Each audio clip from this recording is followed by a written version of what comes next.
Recently we spoke about strike assistance, about being prepared. Our union meeting, we tried to share and break down where we're truly at. We're at a crossroads, I believe, with Ford Motor Company. I think GM is in the same situation.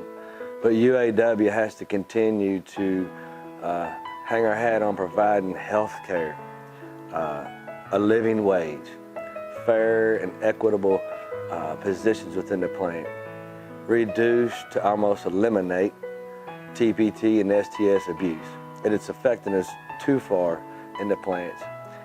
The bargainers and the collective bargaining unit and the building chairpersons, they're doing everything they can. However, it's just watered down the work rule so much where we've got to get a handle on it. While I'm not in the collective bargaining side of the house, I'm still an alternate national negotiator. We are lucky from our local union to have John Jaggers. John Jaggers is a national negotiator, currently getting ready to start up negotiations. And one important thing about these negotiations, and we want the membership to know that the GM negotiators for UAW, the UAW Ford negotiators, Chrysler FCA, all the negotiators for the first time ever are going to open up all three of the collective bargaining agreements. They're going to do it in a 2-day period. They're all going together. And if you remember back to the Constitution Convention, it was "We are one." You can sit back, you can process that information. Some people might bring it to a personal understanding. Some might have question, and that's rightfully so. As a membership, we should be able to share exactly everything that's going on, everything our members need to know when it comes to strike assistance and what's going to happen to prepare for these negotiations. I hope and pray you're saving money. I don't want to scare the membership, but I want the membership to be prepared. Your family is just as important as my family. We are an entire family unit, this local union. I encourage you, if you have the wherewithal and the ability, if you can help another family member that you know that's working at Ford Motor Company, if we happen to go on strike and you can go buy groceries and you can pick 1 or 2 people out to help them out, I encourage that if you can. But we need to be ready. Anything can happen. One thing at the National Negotiating team, when they sat down in our last Nat Ford meeting, Roy Gamble, old school, he's our vice president of UAW Ford. He said, we're going to go old school. And we're going to get some equality, and we're going to fight for these things that's been broken for a while. And we need to fix this. And we're going to do it at any and all cost. But there's a lot of things that can happen. Our membership needs to know that we could possibly not be the unit that goes on strike. KTP could end up going on strike if necessary, and it was brought upon and called upon, and we got to that point in negotiations. It could be KTP, KCAP. It could be DTP, Dearborn, Kansas City. So, it could be one or the other or both, but no matter what happens, we need to protect one another. If one unit's working because they're not being the plant put on strike and they're going to strike another unit or they strike all their units, we need to support that. Also coming up in negotiations, we really need to understand what's going on in the automotive industry. It's becoming more and more competitive. Does that mean that we have to take concessions? No. Does that mean that we need to be strategic in what we do? Yes. There's only one pie. One of the favorite building chairmen I've ever knew, he actually gave my start, Dickie Sutton. He said there's one pie, and you can only divide that pie up in so many ways. If the company is profitable, you can get some of that pie and increase those slices or move money around. So we have to be strategic in what we do for our membership, but there's things that we do need to fix, and we understand that, and it's vital to do so.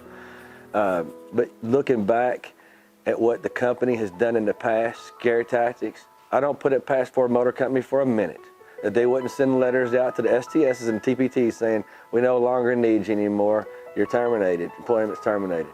But we have talked and we have spoke and we have carried that voice loudly to the UAW National Ford Department, and they said we will not go back in unless our TPTs and STSs go back in. And you know what? I have a strong feeling that a lot of those TPTs and STSs are going to be changing in their titles because we're going to fix it.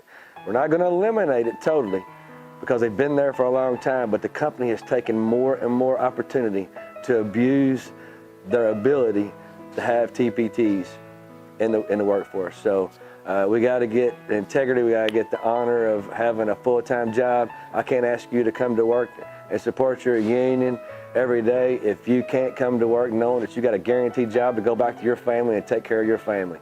not knowing whether you want to make the next step because you've been a temporary employee for 3 years. It's unacceptable. We got to fix it, and our national leadership is stepping up behind us.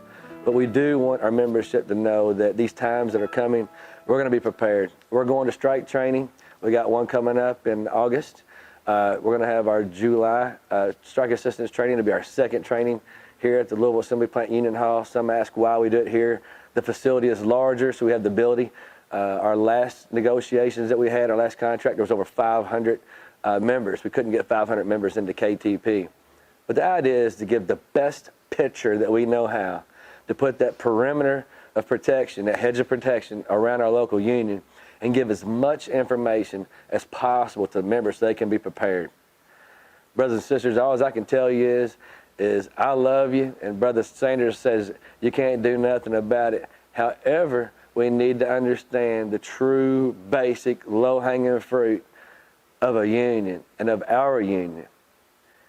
Brothers and sisters, we wouldn't have what we got if it wasn't for that contract. So that contract is so important to stand up for, and if we have to strike, to get what's right, because it's in black and white. The benefits that you receive now in the plant, whether it be vacation, whether it be time off without pay for education, whether it's health care.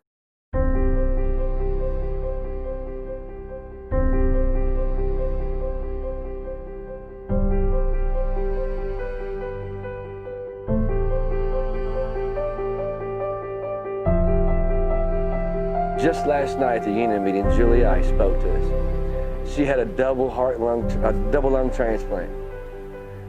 $500, I think, is what she said she paid for her whole procedures over her time. It was a $3 million, it could have been a $5 million, I don't know what it was, but it was an extraordinary amount of money. That's a benefit that Ford Motor Company didn't just decide to give to you. It was fought and paid for by the blood, sweat, and tears of retirees that's come before us. If you just sit back and do your plus and minus chart and understand how important it is to go vote for that contract, whether it's a good contract or you feel that it's not, and whether it is to stand up and be willing to go on that picket line, you've got to do it, because if you don't, it's all gone in vain.